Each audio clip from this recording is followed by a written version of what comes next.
Hi guys, welcome back to Virtualis, the podcast by students by the SLA. We are exploring the intersection of technology, law, and society. I'm Carmen. And I'm Seema. Thank you so much for joining us for episode 2. And if you're new here, we highly recommend that you don't forget to check out our first episode where we looked into reproductive rights. Today, we're talking about something that resonates with students, with activists, and really with anyone who values their voice in society, which is the right to protest.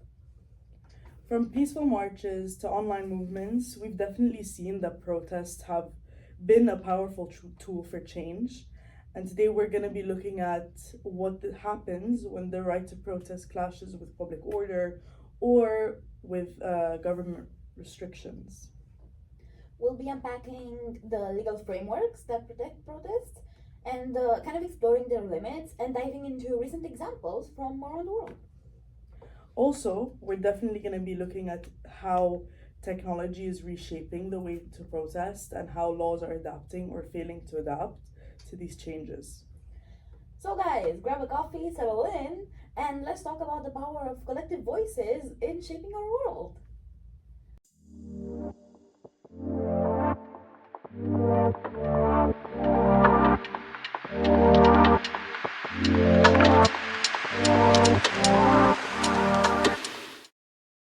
I think for our listeners, it would be good if you explained Yeah. the specific events or policies that actually triggered the protests. Yeah. So, recently in Romania, we had presidential elections that happened on the 24th of November. And we kind of had a surprise at the exit polls, which is that this like meteorite candidate, as they called him, emerged on top. He was in no stats, he was in no numbers, he was in nothing beforehand, so nobody knew who he was. He basically led his whole campaign on illegally on TikTok and such like platforms. But the problem was that his discourse was very fascist, very ultra nationalist, and so that kind of inspired a bit of fear amongst people because the numbers that he came out of voting day with were like scarily high. I think it was like 24%, something like that. Yeah. Like, I remember around the time of the protest, no, not around the time of the protest, like when the presidential elections in Romania were happening and it came out that this guy won. I remember there was like a certain level of like consistent fear between everyone that I was speaking to that was from Romania. Like, definitely there was a very high level of electoral anxiety amongst Romanian because we have never dealt with such a threat to our democracy before, or at least in the last 35 years. Um, but yeah, so that definitely inspired some anxiety, some fear, some. no, yeah, I can imagine. Yeah. Like, Definitely. I would be scared too. Yeah. During my conversations with Carmen about the protest, I learned that she has a very special role in the protest. So please explain. I mean, I wouldn't call it special. I was part of the safety team because I know first aid, so I signed up to be part of the safety team. That was there just in case something happened. Thankfully, nothing did, and I didn't have anything to do basically. But thank God for that. I also held a speech, and also I kind of led the crowd into chanting slogans, which was very fun. You know how like in protests you have like a person with a megaphone, and they kind of chant something, and then the crowd follows. That was me. Well, for a bit. But also, like besides for that, I just handled like day of organizational issues that came up. But yeah, so I wouldn't call my role special. I was just we were a very good team and we got along really well and we worked very well together. So yeah, that was my role during the demonstration. Can you give us an example of a slogan? I can. So we had slogans both in Romanian and in English. We had slogans in Romanian because we were protesting in front of the Romanian embassy, but also we had slogans in English for the Dutch press that was there. So a few examples of that were for example, no fear, no hate, democracies are fate, or no hate, no war, democracies are core. Um, Abroad, we say democracy is the way, and we had a few more. I just can't remember also Yeah. right now, but yeah, we definitely had more slogans in Romania. I mean, I can definitely tell that a lot of them are surrounded by the fear of losing democracy. Yeah, So- losing democracy and losing our place in the European Union and NATO and stuff. Yeah, okay. And like, were there like any moments during the demonstrations that stood out to you, like positively or negatively? Mhm. I wouldn't say there was a moment that stood out to me negatively at all, but there were so many moments that stood out to me in a positive way. Cause for example, like it was pouring rain and everybody was soaking wet, and you could feel like the people who were there and were like standing through the rain and through it was so cold, and they were standing there and chanting slogans and just because of a passion for the subject and because they really cared for the country and they cared for their future and just their compatriots' futures and stuff like that. So I feel like it was definitely another moment that stood out to me. Was that this person kind of had an impromptu speech, and which was not prepared. Was not he was just speaking from like the heart, and that was like that gave me goosebumps because I can't really reproduce what he said because he said it with so much passion and with so much feeling that it was chilling. It was the most like patriotic thing I have seen ever in my life. Yeah, I can imagine like Mm. those speeches that come out of like pure passion Mhm. and out of the blue Yeah, are definitely the ones that like definitely. hit a certain spot Oh my god, yes, it did. that Yes, yeah. like you just can't compare Yeah, definitely. to anything else. Something I'm curious about is whether you guys faced any like obstacles or resistance from like authorities or counter protests. Like, what would you describe was the response? So we contacted the municipality a few days beforehand to let them know it was happening, and they said okay, fine. They gave us a place to do it in, and they gave us fences to like kind of surround the area for more for our own safety, but also so we didn't get like mixed up with traffic and stuff like that. But also we had two police officers that were assigned to us, and I say they were very nice. They were very polite. They didn't. They were there for our safety more than anything else. Um, but since it was a peaceful protest, we got along with the authorities, and they came and talked to us, and we had conversations about like what we were demonstrating against and stuff like that. But they were very nice, and the response from the authorities was like as good as we expected it. We didn't expect to have any issues, honestly, because it was a peaceful protest and it was meant to be a peaceful protest. But yeah, no. So that was kind of the response of the authorities. Do you think like have you seen anything in Romania that like exemplified the opposite of what was going on in The Hague? Like counter protests or like Yeah. a response from the Yeah. police or something like that. There are definitely counter protests in Romania. Um, that were kind of aimed to. Again, it wasn't political necessarily because none of the protests were political. It was more of like pro democracy versus pro fascism. So that was kind of like the main like point of contradiction. But there were definitely kind of anti protests or counter protests that a big one happened. Oh, I don't remember the date, but it happened to be held in honor of the leader of the Legionaries, which the Legionaries, for those of you who do not know, are a party from the communist times in Romania that was founded by the German Nazi Party in order to conduct the Holocaust in Romania. So those were the Legionaries, and their leader was kind of praised in this protest that happened in or around Bucharest, I think.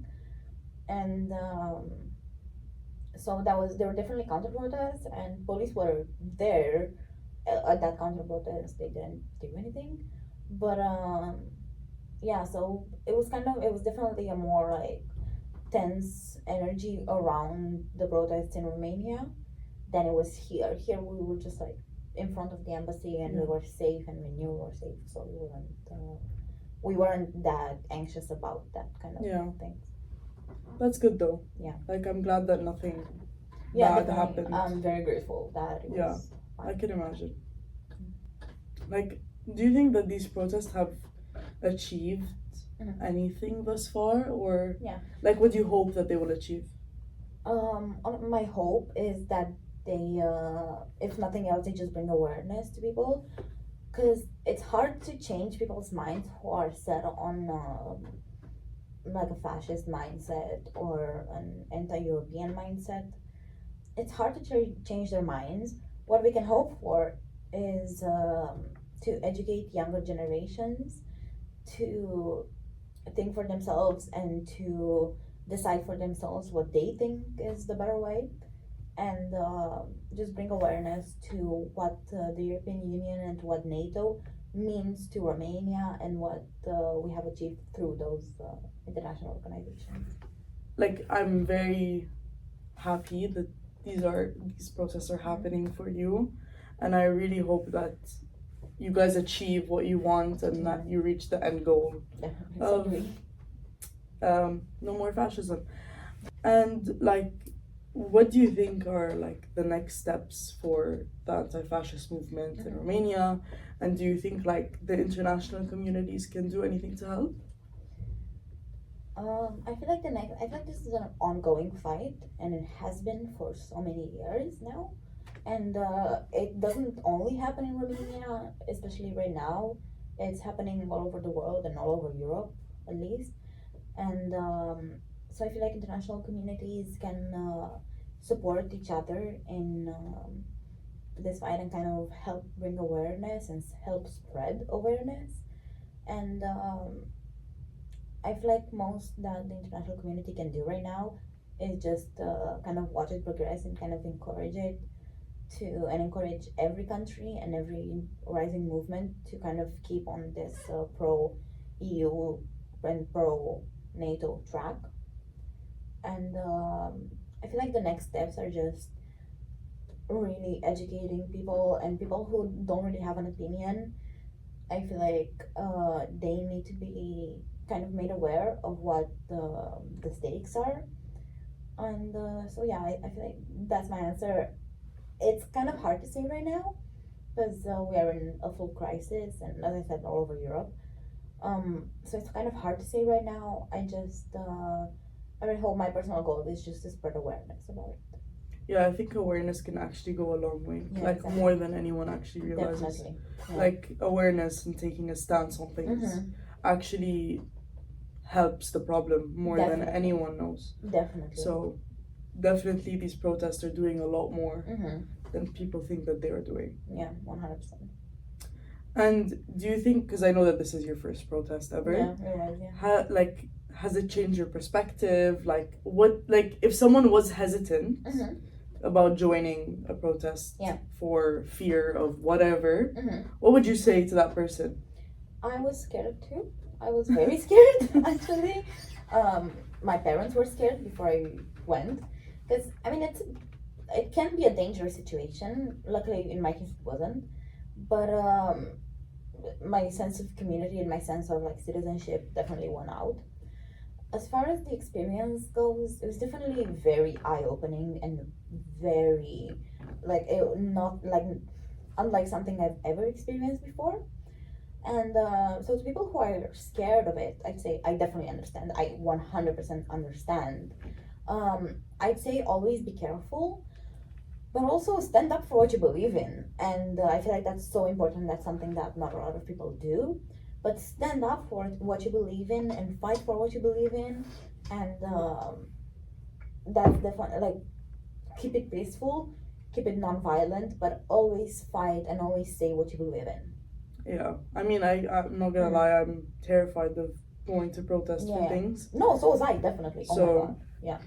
and like your parents, my parents are also Yeah. very scared Mm-hmm. of me Exactly. joining protests because like we've Mhm. seen like what can Yeah. happen. Yeah, there are definitely dangers Yeah. around it, but also as long as you know who you're going with and you have a community of people that Yeah. you're going with, it can be all right. It can be again, it can be dangerous, but I don't think you should let that dissuade you from actually standing up for what you believe in and for the cause that you're fighting for. No, yeah, definitely, I agree. Like, Yeah. one day I will join a protest. It's just I'll not go with today. you. Yeah, we'll go together. Yes. And now we're gonna be, like, for the next few parts of this podcast, we're gonna be educating you guys on what the right to protest is and how it's actually transpired and technology and all of that stuff. So So thank you for interviewing me. oh, you're so welcome. That's I very fun. really enjoyed it.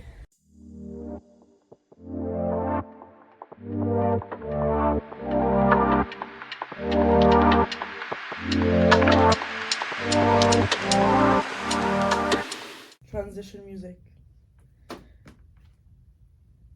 So now that we're done with the interview, we think that it would be smart to look into the history of the right to protest. Yeah. And the right to protest has been a cornerstone for a lot of democratic societies. It's a right that has been shaped globally, and the thing is, it's not always been easy or universally recognized. So we'll be diving into how it's evolved and why it remains a critical tool for social and political change. Exactly. From the streets of Paris to the marches in Washington, protests have historically been a powerful force in shaping the political landscape. But the question is, where did this right come from? How did it develop? How has it been challenged over the years? To answer those questions, we're going to start off by looking at the historical context. And the thing is, the right to protest isn't something that just came about overnight. In fact, the concept of citizens being able to publicly express dissent have evolved significantly over time. If we think back to the ancient world, most societies were governed by either monarchs or absolute rulers, and there wasn't much room for public demonstrations, at least not in the way that we see or think about them today. That's definitely an important point, because it wasn't until the rise of more structured political systems in Europe during the Middle Ages and the Renaissance that public dissent began to be considered as a form of a right, actually. But many societies did still see protests as a threat to order and control. And the idea of protesting as a right really only started to take shape during the Enlightenment period in the 17th and 18th centuries. The Enlightenment. A pivotal moment in history in all regards. So think about philosophers like John Locke, Jean-Jacques Rousseau. They began to frame the relationship between the individual and the state in new ways and focus on their rights and liberties. So Rousseau, for example, in his work The Social Contract, argued that a government's legitimacy comes from the people's consent. This laid the foundation for people to assert their right to challenge rulers and governments. No, definitely, and the idea definitely gained traction with the American and French revolutions, where protests and public uprisings were central. We have the American Revolution, for example, which was rooted in the idea of rejecting British rule, which was a protest against perceived tyranny and unjust taxation.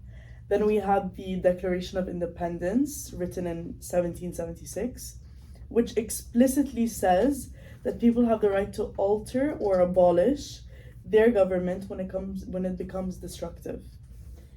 And it was definitely a game changer. And then in France, the storming of Bastille in 1789 became the symbol of revolution. The French Revolution was essentially just one giant protest against monarchy and aristocracy.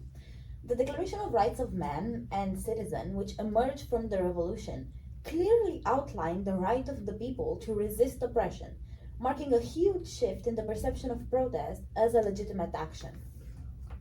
The French doing what the French know best. And it wasn't just about rebellion, it was also about the right to challenge the status quo peacefully. And this notion definitely grew throughout the 19th century, especially with the rise of industrialization and urbanization, where large groups of workers actually began to organize.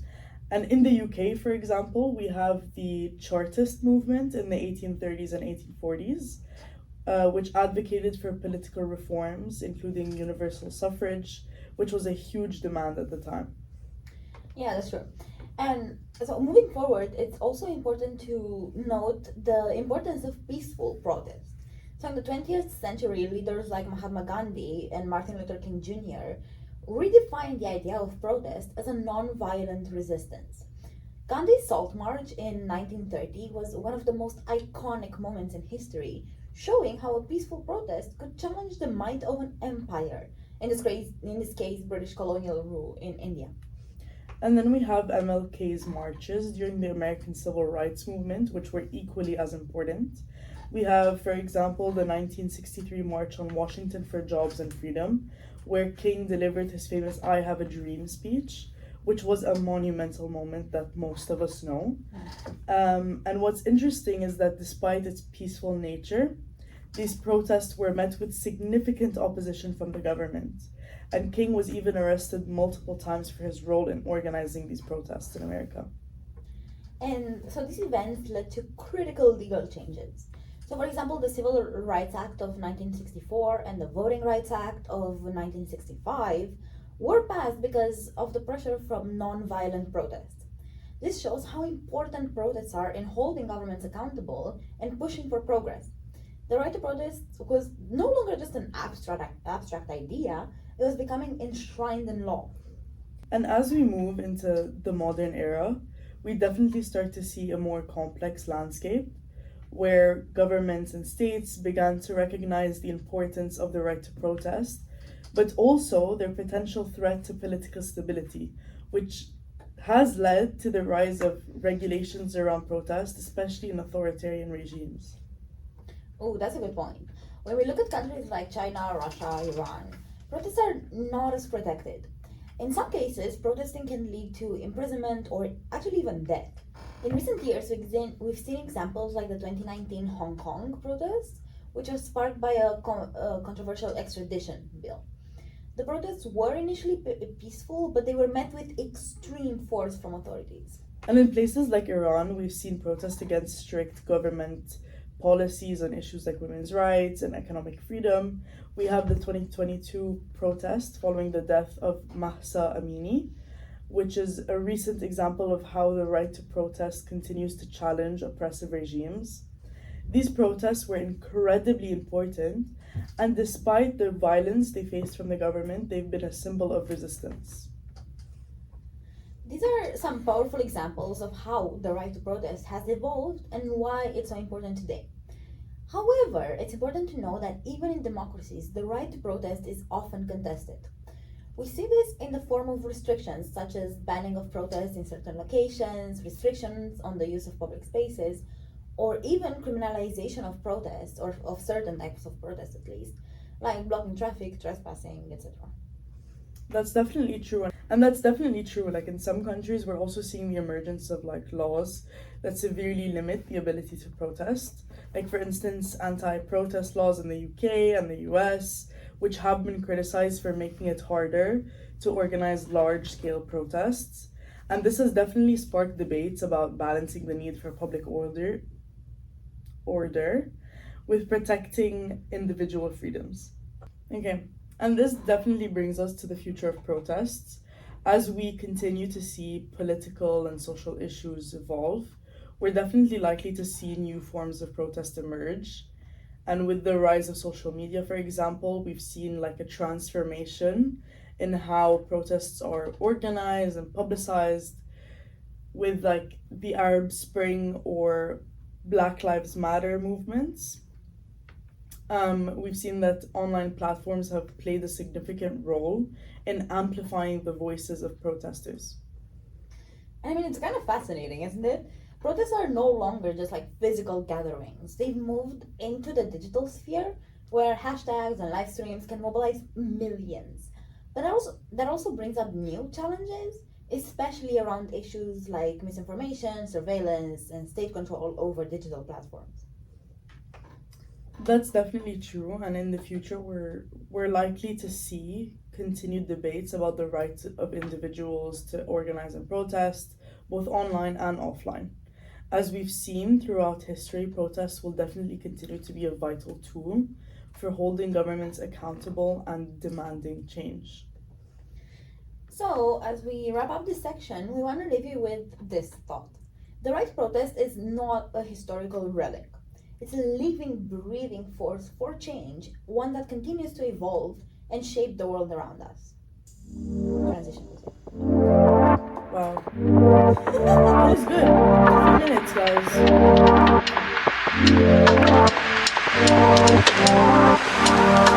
Okay? Let's take a look at today's protests. And we're going to be specifically looking at the role that technology plays.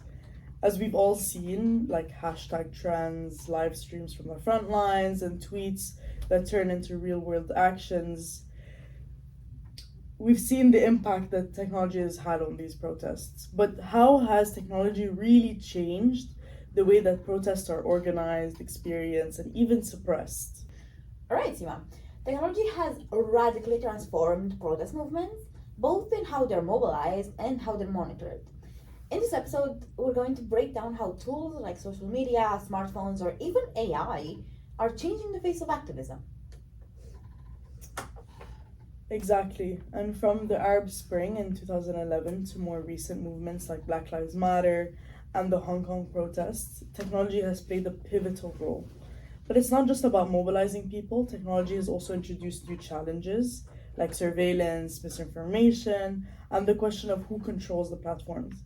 Like we said in the last episode, it's definitely a double edged sword. So, to start off, let's look at how social media has transformed the landscape of protest.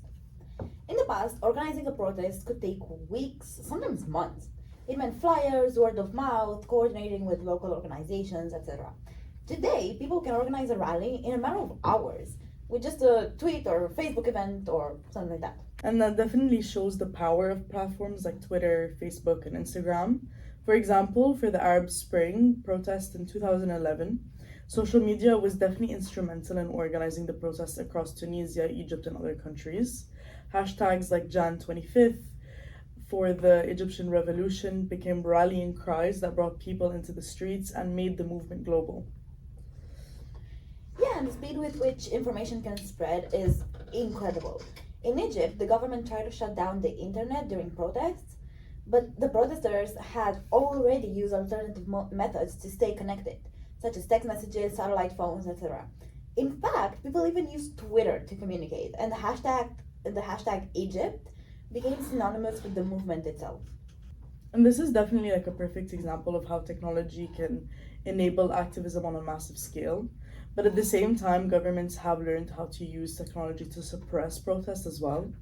We definitely saw this with China's surveillance during the Hong Kong protests, where they used like facial recognition software and mobile phone tracking to identify and arrest protesters.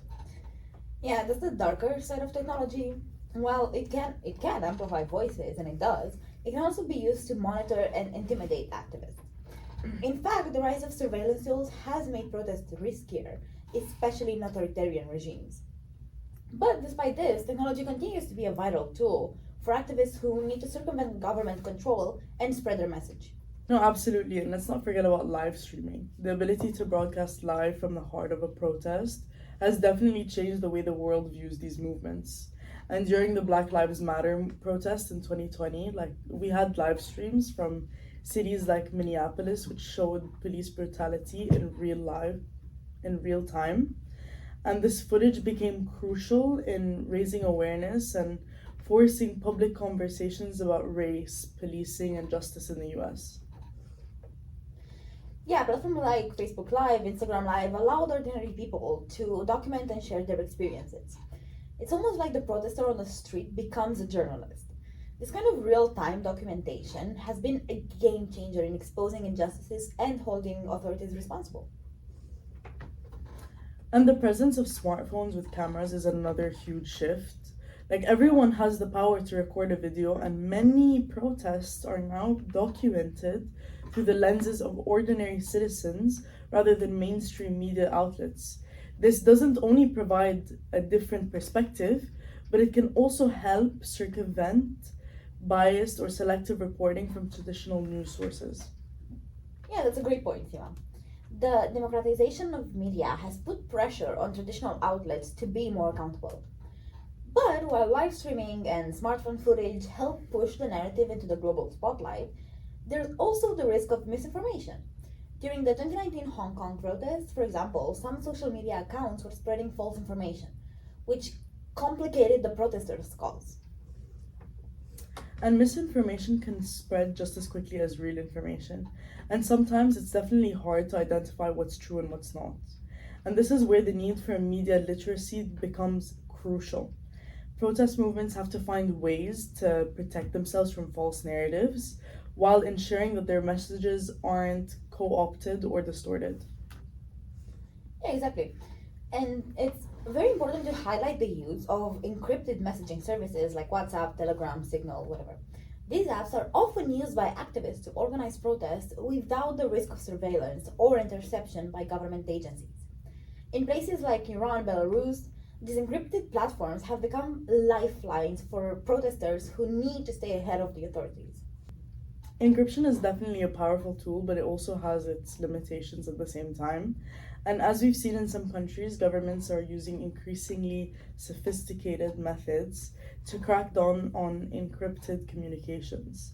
And with the rise of AI, governments can monitor protest activities on a larger scale, identifying potential leaders or organizing methods even within encrypted channels. It is a bit of an arms race, isn't it? So, on one side, protesters are using technology to stay hidden and organized, but on the other, governments are employing artificial intelligence and machine learning to track movements and predict when protests might occur or even infiltrate activist networks. So, for example, in China, facial recognition is used to identify protesters in crowds, a technology that's rapidly being adopted in several countries. And this definitely raises the question about ethical implications of technology and protest movements. On the one hand, you have governments that are trying to use these tools to maintain control and public order. On the other hand, you have the protesters who are using technology to defend their fundamental rights and amplify their voices. The question is, who actually owns these platforms and how should they be held accountable? I feel like that's a huge question. Social media companies, for example, have been under scrutiny for their role in organizing protests. While they do offer a platform for free speech, they also have to balance that with the potential for inciting violence and spreading hate. We've seen some governments demand that platforms like Twitter, Facebook censor certain content during protests, arguing that it could incite violence. And this leads to another dilemma, which is censorship. In countries with limited freedoms of speech, social media can be a lifeline for protesters, but it can also be a place where misinformation is manipulated by the authorities to turn public opinion against the protesters. And the manipulation of social media in places like Myanmar and Russia shows just how delicate the balance is between free speech and control. Right. And looking at the future, we can expect this tension to grow. While technology can continue to empower protesters, it also poses new challenges, both in terms of surveillance and in terms of censorship. But what's exciting is that activists are getting more creative. We've seen the use of memes, digital art, or even gaming as tools of protest. Exactly. And during the 2020 Black Lives Matter protests, a lot of activist content was shared in the form of memes and viral videos. It's not just about signing petitions and attending rallies anymore. Activism today is creative, digital, and vital. It's no longer confined to physical spaces, it's part of our daily digital lives. I mean, absolutely. And as the tech landscape evolves, it's exciting to think about what's next. Virtual reality, augmented reality, and even AI generated content might become new frontiers for protest movements. So imagine a protest that happens in the virtual world or a hologram that projects a leader's speech into public places. The future of protest is likely to be even more technologically integrated. It's definitely going to be something that's super interesting to see and to experience. Technology has changed the way that we organize, the way that we protest, even the way we experience and share these movements. But as we've discussed, it also raises serious questions about privacy, control, and the ethical use of these tools. Yeah, that's true. And the battle held over these questions will shape the next generation of protests, as well as the technology we use every day. For now, though, it's clear that technology is not just a tool, it's an integral part of the protest movements of today and of tomorrow. Transition music.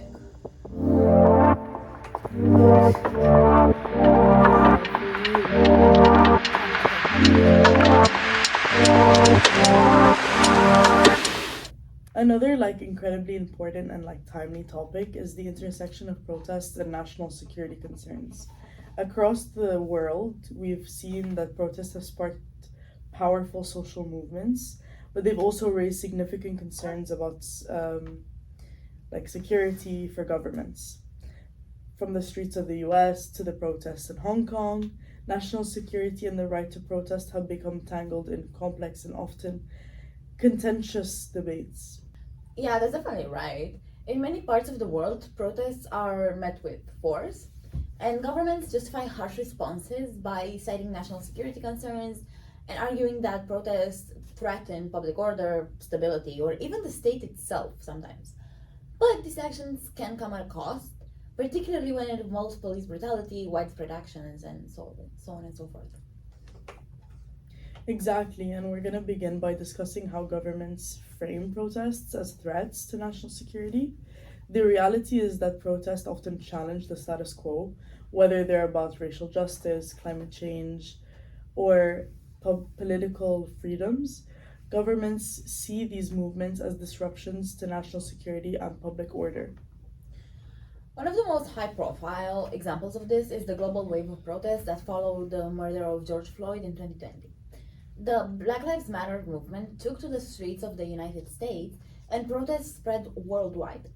In response, police across the US deployed military style tactics such as rubber bullets, tear gas, and forceful arrests.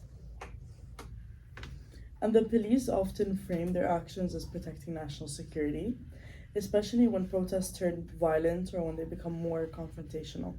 But the response to the Black Lives Matter protests also drew attention to the issue of police brutality, which became one of the movement's core issues.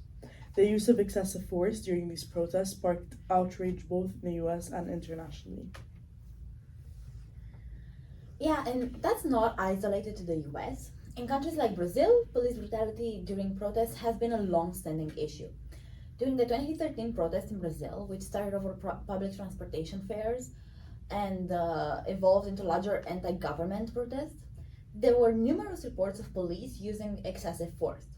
Police violence against protesters has continued in Brazil in recent years, especially during demonstrations against political corruption.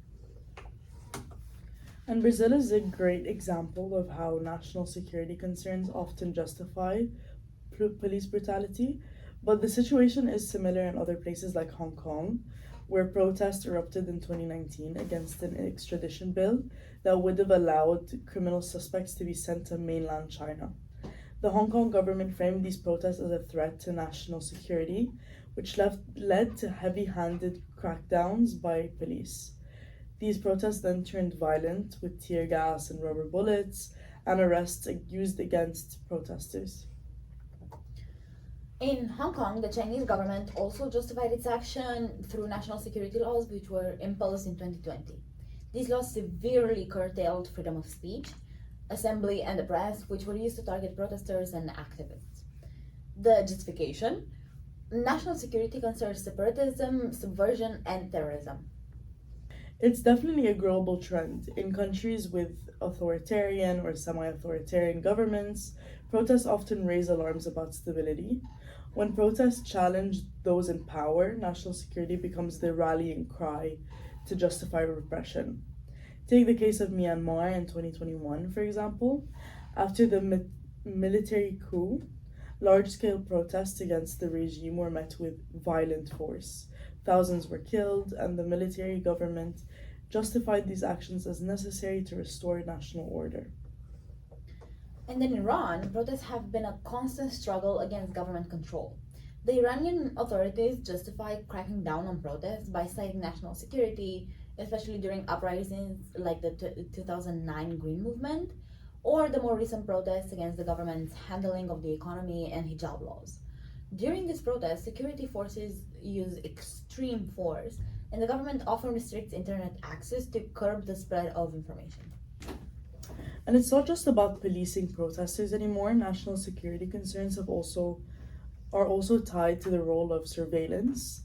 In many countries, particularly those with high levels of authoritarian control, protesters are monitored using facial recognition technology, mobile phone tracking, and even drones. And in China, for example, like we've previously mentioned, surveillance during protests is carried out through a vast network of cameras and other technologies, as we saw with the Hong Kong protests, also in other cities, where protests against the government's treatment of minorities have led to brutal crackdowns. And so, while surveillance might seem like a tool to maintain national security, it raises significant privacy and human rights concerns. In the case of Hong Kong, activists worry that surveillance technology would be used to identify them and prevent them from participating in future protests.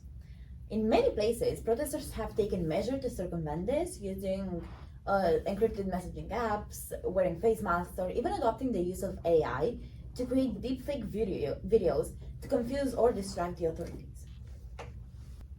That's where technology again becomes like a double-edged sword. It can be used to protect protesters, but it also facilitates repression. And when governments like those in Russia or Iran invoke national security as a justification for silencing dissent, they often employ these technologies to track, intimidate, and arrest protesters. And this definitely creates a chilling effect where people are less likely to participate in protests because of the fear of being identified or even arrested. Yeah, exactly. And when the protests are in response to police brutality or oppressive regimes, the government's response is often disproportionately violent. Just look at the situation in the United States. During the 2020 protests following George Floyd's death, peaceful protesters were met with rubber bullets, tear gas, and other forms of violence from the police. The justification was simply that of maintaining national order and social security. And that's definitely like an ongoing debate. How do we balance the need for national security with the rights of citizens to protest and hold their governments accountable? In countries like France, for example, we've seen the government try to crack down on protests by passing laws restricting the wearing of masks at protests and limiting demonstrations in certain areas, all under the guise of national security. France is definitely a good example. While the government has framed these laws as protecting national security, protesters argue that such measures restrict their right to free expression and assembly. In fact, the 2018-19 Yellow Vest protests saw widespread concerns about police brutality and excessive use of force against largely peaceful demonstrators. The French government's response was that of heavy policing, including the use of tear gas and rubber bullets and arrests. And yet, these laws and crackdowns don't always work in the government's favor. In some cases, the violence against protesters only escalates the movement. It's a delicate balance that governments have to strike. When they respond with excessive force, they risk accelerating violence and alienating the public. Protests often gain more international attention when these kinds of crackdowns occur, which can shift public opinion against the government. And ultimately, when governments use the national security card to suppress protests, they risk undermining the very values they claim to protect, like democracy, freedom of speech, and the right to assemble. Protests are often a reflection of deep social issues, and responding with brute force doesn't address the root of the cause. No, exactly. And protests are a vital part of any healthy democracy, and the government's response should be measured and respect human rights. In the age of global connectivity, protests aren't just local, they're part of a larger conversation happening around the world. The international community is watching how governments react to these movements. And I feel like that's why it's very crucial to understand how national security concerns can shape responses to protests. And as we've seen, police brutality and surveillance play significant roles in that equation. And France is a country where national security concerns often justifies heavy policing during protests. And over the years, we've seen the government respond to large scale protests with intense security measures, raising important questions about civil liberties. One of the most notable examples, and we mentioned this before, is the Yellow Vest movement in 2018. What began as a protest against fuel tax hikes, it soon evolved into a larger anti-governmental movement addressing economic inequalities and President Macron's policies. And as these protests actually intensified, so did the police response. Riot police used rubber bullets, tear gas, and other crowd control measures. But this use of force against protesters, including reports of injuries from rubber bullets, led to serious concerns about police brutality. The French government justified its actions by citing the need to maintain public order, national security, which is the usual card. But many felt like that response was disproportionate, especially when peaceful protesters were injured. This raised questions about the balance between national security and the right to protest. And this yellow vest protest led to the French government passing the controversial anti riot law of 2019, which banned demonstrators from wearing face masks, which we previously mentioned before. And the government argued once again that it was to protect public safety by preventing violent individuals from hiding their identities. But critics definitely saw this as an effort to suppress free expression. The law raised concerns that it would deter peaceful protesters and violate their civil liberties. In addition to the law, there was an increased use of surveillance technologies, including facial recognition, to monitor protests.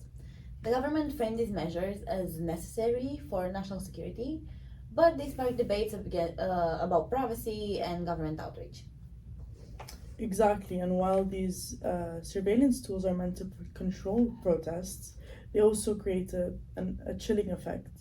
Protesters fear being tracked and targeted by the authorities. In the case of the Yellow Vest protests, the more the government cracked down, the more public backlash grew. Yeah, I fully agree with you. The government's use of national security to justify such measures underscores the ongoing debate about how to protect public safety without infringing on democratic freedoms.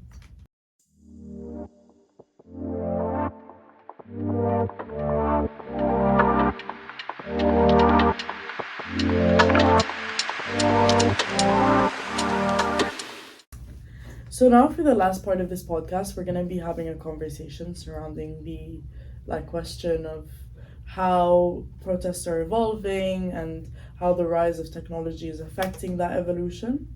And over the past few years, we've definitely seen an evolution in protests, which are driven by growing concerns over the state of the world.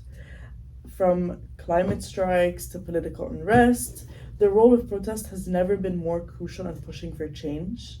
But with new challenges emerging, challenges that feel more urgent than ever, how can these protests actually adapt? And how will the traditional protest model change in the face of these new pressures? Let's start with one of the most pressing issues, which is climate change. It's one of the most significant global challenges, and it's been fueling protests for years now. Just think about the rise of youth-led climate movements like Fridays for Future, spearheaded by Greta Thunberg, and other major climate strikes. There's a growing sense of urgency to tackle environmental issues that's been driving people to the streets in large numbers. And as we're seeing, the climate protests are becoming more frequent and widespread. People are recognizing that climate change isn't something that's just going to affect future generations, it's impacting lives right now. But in terms of the future of these protests, I think we'll definitely see a shift towards more decentralized digital forms of activism, largely because of the increasing surveillance that many governments are implementing. With the rise of government surveillance, traditional protest methods are becoming more difficult and, in some cases, more dangerous. We are seeing this happen in countries all over the world. In the US, for instance, we saw surveillance ramp up during the Black Lives Matter protests and the January 6th Capitol riots. Governments are getting better at tracking and monitoring large gatherings. But this doesn't mean protests will die out. In fact, my personal opinion is that new creative forms will be emerging. And one thing I see happening is more digital. protests and Yeah. activism, like we've said previously. And we're already seeing movements like hashtag #MeToo and the Arab Spring use social media and digital platforms to organize and spread their message. And social media has definitely been a powerful tool in circumventing government control and surveillance, allowing activists to rally people around common causes quickly and efficiently. We could see this trend continue and even intensify in the coming years. I actually think that's a really interesting point. Digital activism allows people to protest without necessarily being physically present, which I think is a huge advantage in an age where governments are increasingly using technology to monitor crowds. We could see more campaigns like Blackout Tuesday. I don't know if you remember Blackout Tuesday. I think it Definitely. was 14, 15 when it happened. But I definitely posted a black square. That was the campaign that encouraged people to post black squares as on Instagram as a form of protest against racial injustice. These online movements can create a global impact without anyone ever needing to leave their homes. It's fast, wide reaching, and it's actually harder for governments to control. Right, and what's even more fascinating is the potential for virtual protests. Think of like digital sit ins or virtual marches where people gather in online spaces to express dissent, whether through social media, gaming platforms, or even virtual reality spaces. Imagine a protest happening inside a VR environment where participants from all over the world can gather without physical boundaries to voice their concerns. That could be the future of how we protest. It's an intersection of technology and activism that's just beginning to be explored. That's a great point. We're already seeing platforms like Twitch, Discord, and even Twitter used for protests in the digital realm. But it's not just social media. There's also the use of encrypted messaging, like we mentioned. One example is Signal, to organize without fear of surveillance. So we might see more of these encrypted, decentralized protest movement in the future. It honestly, in my opinion, could become the new normal for activists to rely on digital or secure digital spaces for organizing. And now we're going to talk a little bit about political polarization, which we've definitely seen deepen in recent years, especially with the rise of populist movements around the world. From the US to Hungary, from Brazil to the Philippines, we're seeing a definite sharp divide between different political ideologies. And political polarization is definitely pushing people to the streets now more than ever, whether it's in support of a cause or even against the government. Yeah, and that means that protests are no longer just about one central issue. Protesters are often divided, and there's a lot of tension between different groups. That polarization can be a challenge for both governments and protest movement. In the future, we could see more intersectional protests, movements that connect different causes like climate justice, racial inequality, political freedom into one unified front. For example, and there's an example, the Sunflower Movement in Taiwan combined pro democracy goals with anti corruption and anti China sentiments. These kinds of hybrid movements could become more common as issues become more complex and interconnected. No, absolutely. And I think that the risk here is that political polarization can definitely lead to violence, both from the protesters themselves and from state actors. And we've seen how protests in the US and elsewhere have definitely led to clashes, with some government responses becoming increasingly aggressive. And as Carmen mentioned, we have surveillance, which is another trend that can contribute to tensions, especially if governments begin to use AI or facial recognition technology to identify protesters. And this again raises concerns about privacy and the effect on free speech. That's definitely a major concern. And I feel like what's tricky is that in many cases, governments are using the argument of national security to justify more surveillance, more control. This can make protests more dangerous, and protesters might be forced to find new ways to organize without attracting government attention. For example, we could see protests becoming more pop up in nature, flash protests that are organized at the last minute and disappear just as quickly. I definitely think that you're right, Carmen. Like, I think we'll definitely see less reliance on traditional protest formats like marches or rallies that are easier to track. Instead, I think there could be more spontaneous acts of resistance, like flash mobs, or even individual acts of civil disobedience that are harder to monitor. And these smaller, less centralized protests might be more effective in evading government crackdowns. And one thing we should not forget is the role of global networks. While protests in the past have been largely national or local, the future of protests could be global. With the rise of global communication platforms, activism could become more interconnected. A movement in one country can very easily spark similar protests in another. A very good example is what we discussed in the beginning with the pro EU and pro NATO movements that are happening all over Europe, and that countries are increasingly picking up from one another. Another example of that is Fridays for Future, which have inspired millions across the globe. So, this interconnectedness could create a more unified goal approach to activism. And it's definitely fascinating to think about how global challenges will shape the future of protests, whether it's through digital activism, decentralized protest tactics, or new forms of global solidarity. It's clear that the future of protest will be shaped by technology, political divides, and the need for creative responses to government control. Yeah, exactly. The future of protests is going to be dynamic, adaptable, likely more creative than ever before. As new challenges arise, so will the ways we resist. And that's a powerful thing, I think. No, absolutely. And so, as we've discussed today, while the form protests take might evolve in response to government surveillance, rising political polarization, and global crises like climate change, the underlying desire for change and justice will always fuel them. And the future of protest is something to definitely watch closely.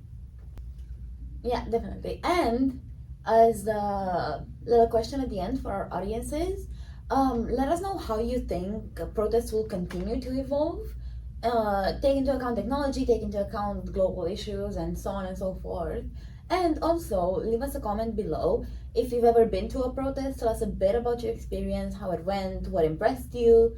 And yeah, I hope you liked this episode. And Seema, how did you feel? Like, I think that the right to protest is something that's definitely very interesting, especially where I come from, where protests are not actually allowed. So, like, moving to Europe. Where do you come from? Because I don't think we've ever said that. I live in the UAE. Okay. Lived in the UAE. And in the UAE, protesting is not allowed. So I never actually got to see any form of protesting. And so now that I'm here and I live in Europe, like, it's very interesting to me to see people actually voice their opinions against governments, because that's something that I truly have never seen in my lifetime. This is genuinely the first time I've ever seen it. Yeah. And I think that it takes a lot of courage and a lot of it's very brave in my eyes to speak up against the state and the state actors and all of that stuff. It's super interesting. So okay, thank you so much, and thank you to our listeners and to our viewers, and we hope to see you actually next year. Yeah. Oh my god, this is the last episode we're recording before Christmas and New Year's, so we're gonna see you next year. Bye guys. Bye.